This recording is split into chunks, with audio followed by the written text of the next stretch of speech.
take a moment. My name is Mr. Pittman. I'm the music teacher here. And we have the Dr. Martin Luther King Jr. Birthday Committee that is presenting this program. I'm going to introduce our guest speaker, Janelle McDowell, the presenter, and the topic is Teaching Slavery to Children. She's a charter member of SDU-SMP, which she could tell us what that is when she comes up. She's a graduate of George Washington University. She taught English in Seoul, South Korea. Even in Korea, Janelle was sure to spread her passion for ancestors and educating others about African American history. The history of racism at Sempapo Middle School in Seoul, where she taught Korean students about slavery, the myth of race, and the dangers of racism. She also appeared on the South Korean web show sponsored by the Seoul Broadcasting System News, where she discussed the movie Get Out from an African American point of view. She also has a book. Janelle has been working for Sons and Daughters of the United States Middle Passage as an associate researcher while working on her debut historical science fiction novel. In September of 2018, she illustrated and wrote and published Volume 1 of a coloring and activity book series titled Force American Heroes, which she designed to help children aged 7 and up to celebrate the amazing contributions of enslaved people that they made to the United States. I'm not going to read the rest of it because we're going to go on. I was talking to the two. Also, the Dr. King Jr. Birthday Committee is also having a presentation tonight at the Teaneck Library at 7 o'clock, and that's also going to be about the enslaved African Americans. All right, so let your family know. I'm assuming it's free. Yeah, so come out tonight, 7 o'clock at the library. So please give a Teaneck Middle School round of applause to Janelle McDowell.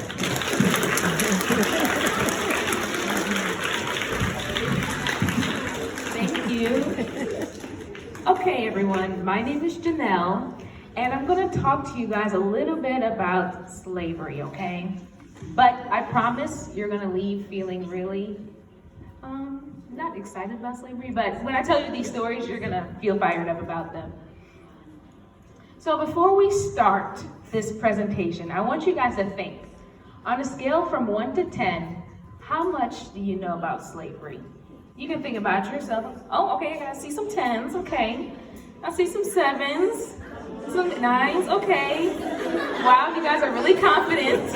Okay, there's a lot of confidence here, so okay, we'll see. We'll see. So, count okay, let's keep going.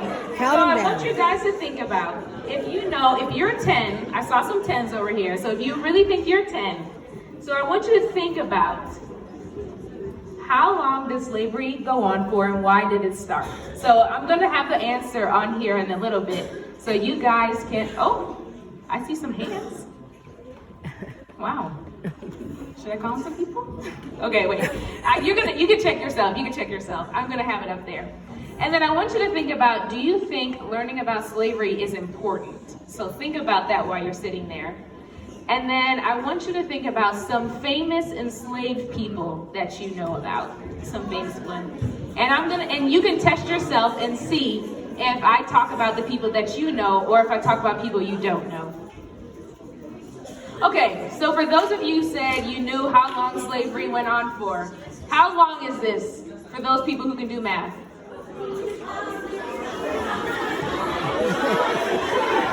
Oh, exactly, you guys said 246 years, so smart. Okay, quiet down. So slavery lasted, okay guys, quiet down a little bit.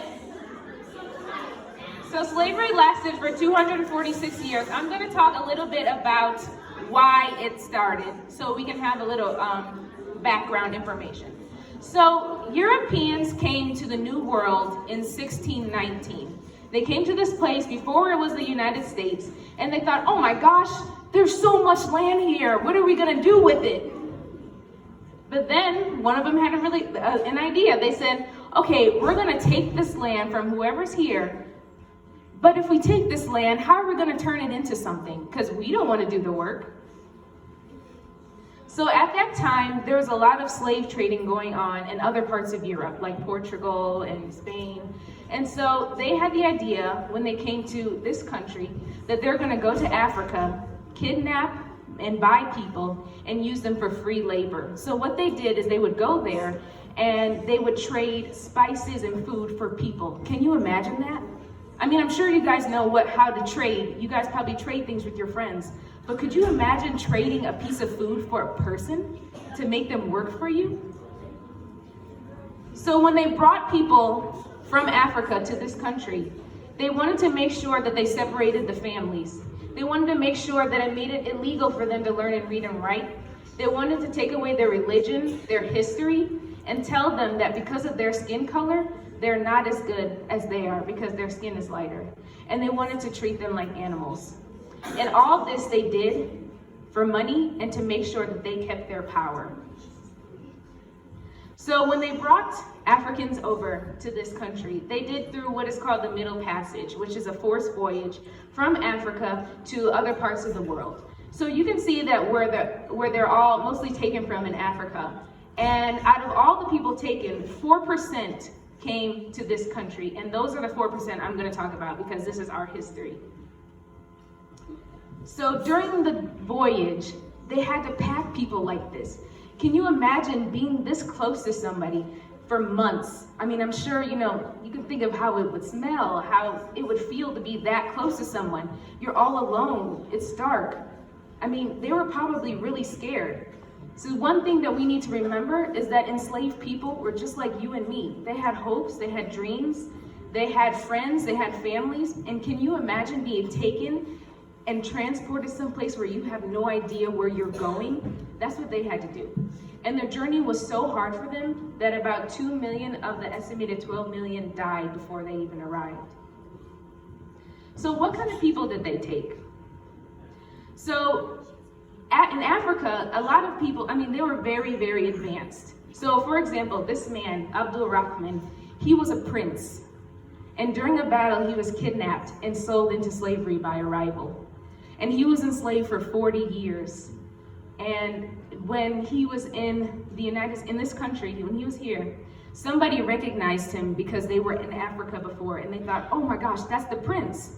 And because of that guy recognized him, he was able to help him go back to Africa after he was enslaved for 40 years. And the same with this man. He was born into a really wealthy family in West Africa before he was kidnapped and sold into slavery. He could speak 4 languages. He could speak English before he even got here. And he wrote his whole story in Arabic after he was freed. So during slavery, people were auctioned off just like property, and they were forced to work for 18 hours and from sunup to sundown. Even kids as young as you were forced to work all day. Can you imagine that? And if they didn't work and if they didn't meet their quotas, they were severely beaten and they really had no hope. There were so many things. But one thing that we should remember is that don't ever believe if someone says, oh, they didn't know slavery was bad. Because during slavery, so many people were opposed to it. So many people thought slavery was bad. For example, Frederick Douglass, I know probably a lot of you have heard of him. He was enslaved, and then after he got free, he wrote books, and he was a speaker, and he talked so much about how slavery was evil. He had lots of audience, and a lot of people agreed with him. We have Sojourner Truth, who was also enslaved, of course, and when she was free, she also went out to speak a lot about women's rights and the ending of slavery and things like that. And then we have a famous abolitionist named John Brown, and he's of European descent. And he was so passionate about ending slavery that he gave his life to make sure that slavery would end. He raided an armory so he could get some weapons to arm enslaved people to make a rebellion. But unfortunately, it was unsuccessful, and they captured him, and as a punishment, they hanged him. So they had special laws for enslaved people. I think a question that is very common is, why didn't they leave? Why didn't they, go off the plantation? They couldn't, because there were laws in place so that they could never have power. So some of the laws are no interracial marriages, no gathering in groups, no learning to read or write, no guns, no free speech, no traveling, and no accusing white people of crimes. So I want you guys to think about it. Why do you think that they had these laws for enslaved people? I mean, why do you think they aren't allowed to gather? Why do you think they couldn't read or write? And the answer is because they wanted to make sure that they had no power. It was all about power and money. So what I'm going to talk about from now on is that even though they suffered so much during slavery, that it never took away their humanity or ability to achieve greatness. And there are so many amazing stories that came out of the evils of slavery that I'm going to talk about right now. And the most exciting part is that a lot of them fought back.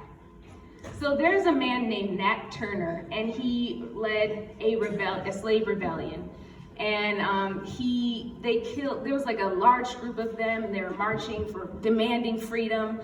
But of course, unfortunately for him, it was unsuccessful, and as a result, he was also killed. And there's another uprising that happened in 1811, which is what happened near New Orleans. Has anyone been to New Orleans before? Yeah, some people have been to New Orleans. Okay, so this was the biggest slave revolt in American history. There's over 500 enslaved people gathered together and marched in New Orleans in order to get their freedom. They're demanding freedom. They got weapons, they got uniforms, and they're like a little army, and they're marching and they're demanding freedom. But unfortunately, the military, the militia, they broke up the rebellion and they captured many of the participants, and then the leader was captured, and they were all publicly killed just to make sure that no one else would try it. Another really daring escape came from Henry Box Brown. So after his family he was born in Virginia, and after his wife and children were sold to another enslaver, he thought, okay, I'm gonna get free. So he got a box, put himself in it, and he mailed himself to Philadelphia. So I don't know if you guys know your geography, but Philadelphia from Virginia to Pennsylvania is really, really far. So he traveled over 27 hours, all cramped up, and he mailed himself to Philadelphia, and he was free. So this is probably what he would have looked like in there. Can you guys imagine doing that for 27 hours? I'm sure you guys probably can't even do it for 5 minutes. 27 hours. Okay, wait, listen, this one is a good one. Listen to this one. Okay, so this next story is William and Ellen Craft. So Ellen, even though she has very light skin, but back then, if your mother was enslaved, the child automatically is enslaved no matter what they look like. So Ellen was enslaved, and William was her husband. So because she was really light, their idea was to have her dress up as a man, have her husband dress up as her assistant, or her, like she was the slave master. And they both and she wore bandages around her face because she didn't want anyone to talk to her, because if they talked to her, they would know that she wasn't a man and that she was enslaved.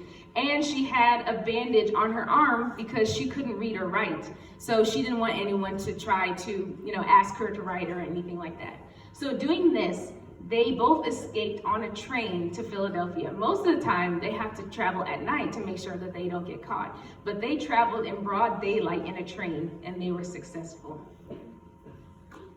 So this woman is Oni Judge. So she was enslaved by, get this, George Washington.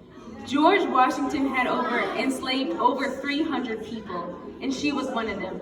So one day, when George Washington and his wife were gone, she got her things in her little bag, and she sneaked out of the house, and she took a train to New Hampshire, and she was free. And George Washington even, I don't think you can read this, but George Washington even had an ad in a newspaper talking about her, like, we need her back, where is she? Has anyone seen her? So she escaped from George Washington and she was never caught. So these next people is also a couple, John and Mary Meacham. So John, he was a carpenter and he saved up money while he was working and he bought his own freedom. And then after he was free, he saved up even more money and bought his wife's freedom. And they were really passionate about education. So what they did was they had a school in a church and they were educating a lot of free and enslaved children illegally because it wasn't legal. But then when, the laws officially changed that banned reading and writing for enslaved people, they took their school on a boat and they sat on the Mississippi River so that they couldn't get arrested for teaching illegally.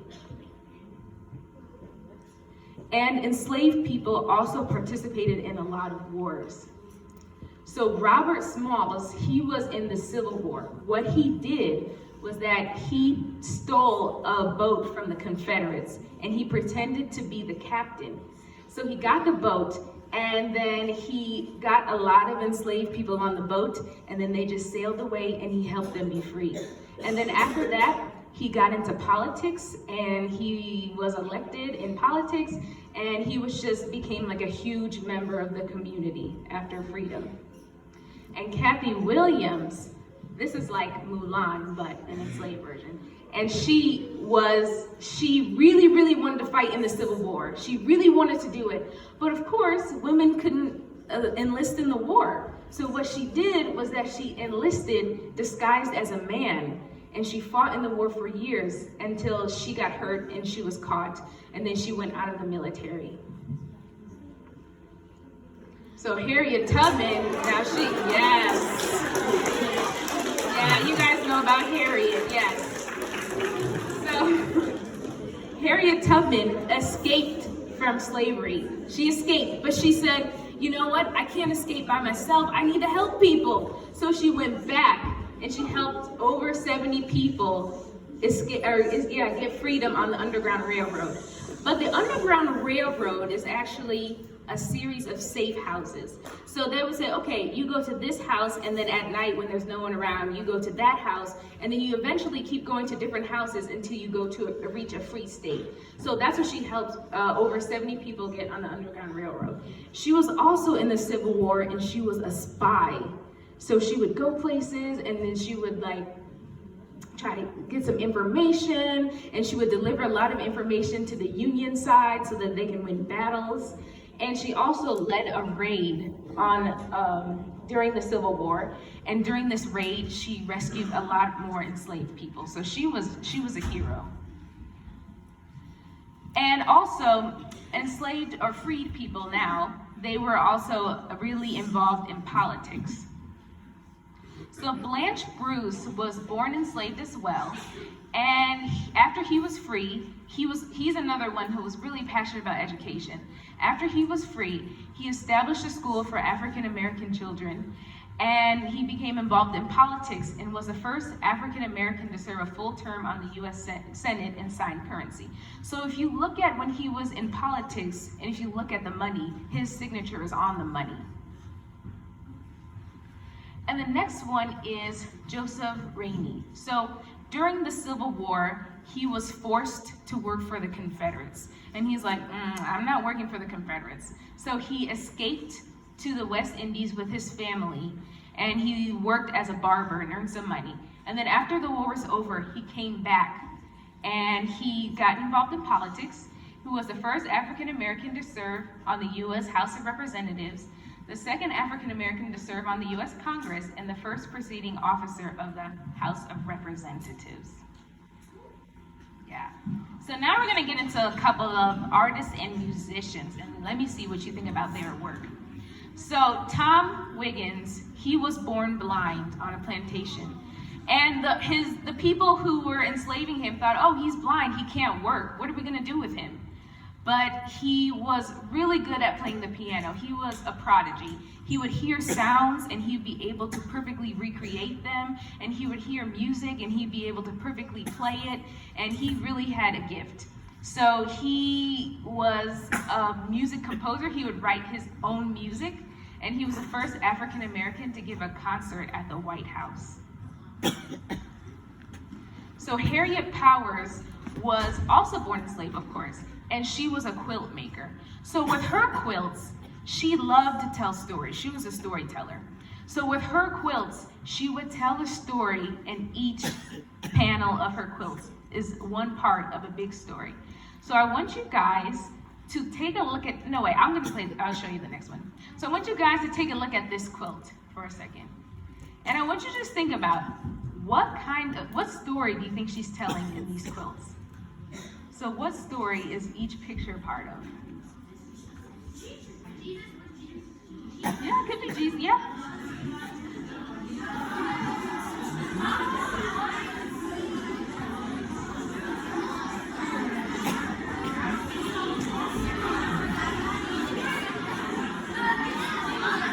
So I'm hearing a lot of Jesus in this one. And if you said religion or Jesus stories, you're right. She was really religious, and she told a lot of stories, Bible stories in her quilts. So the next person we have here is named Elizabeth Keckley. So she was a dressmaker to Mary Todd Lincoln, who is Abraham Lincoln's wife. So she made all of Abraham Lincoln's wife's dresses, and even a dress that she wore to her husband's inauguration. And then she later wrote a book about their friendship and their life together. So Mary Todd Lincoln is on the right, and that's a dress that Elizabeth Keckley designed. And well, they both did. So she was her personal dressmaker, and because of that, she had her own business and everything like that. So after she made a lot of money with her dresses, and she bought her freedom and ones for her children, and she became a businesswoman. So the next we have some inventors, some famous formerly enslaved inventors. So Sarah Elizabeth Good, she created a folding cabinet bed. So for her, after she was freed, she realized that there's a lot of really small spaces. The apartments are so small and they can't hold a lot of furniture. So she thought, how am I gonna solve this? So she invented this bed, which if you fold it up, as you can see, it's a cabinet. And if you unfold it, it's a bed. So the problem that she had in her mind was that there was not a lot of space for furniture, and she thought of a solution. And the next person we have here is Andrew Jackson Beard. He invented an automatic railroad coupler. So basically, if you guys have ridden a train or even, had a model train set, you know how each of the cars of the train connect to each other? Yeah, he invented that. What we use, like the first prototype of what we would use today is what he invented. And then I just want to end this by talking about some of the contributions of enslaved people that you can see today. So how many of you guys have been to Washington, D.C.? Oh, a lot of people. Okay, well, this is for you because you've seen these before. So the White House, enslaved people helped build the White House in Washington, D.C. And if you guys seen the Capitol building, enslaved people also helped build the Capitol building. And the Smithsonian, if you've been to the Smithsonian, they also helped build that. Wall Street in New York City, right down the street from here. The Statue of Freedom. This is the statue on top of the Capitol building. And even though it's a little strange that an enslaved person made the Statue of Freedom because he wasn't free, but he made that. And this is a church in Philadelphia founded by a man named Richard Allen, and he was a pastor. So in the beginning, I asked you if you think learning about slavery is important. So this is my answer to why. If Imagine what enslaved people had to go through. Like I said in the beginning, they're just like you and me. They had families, they had hopes, they had dreams. And if you could imagine being taken from your family and transported to somewhere far away and you don't know, I mean, that's really scary. And you're forced to work all day long and you were beaten. That's really, really scary. So they did all of that stuff. They survived. They did amazing things. That means that they had to have been some of the strongest people that ever lived. And they achieved so many great things, even out of the evil and even out of all of the hard things that they were in. They achieved so many great things. They never lost their humanity. And we as a group should look at these people and should be proud that they're part of our American history. So thank you.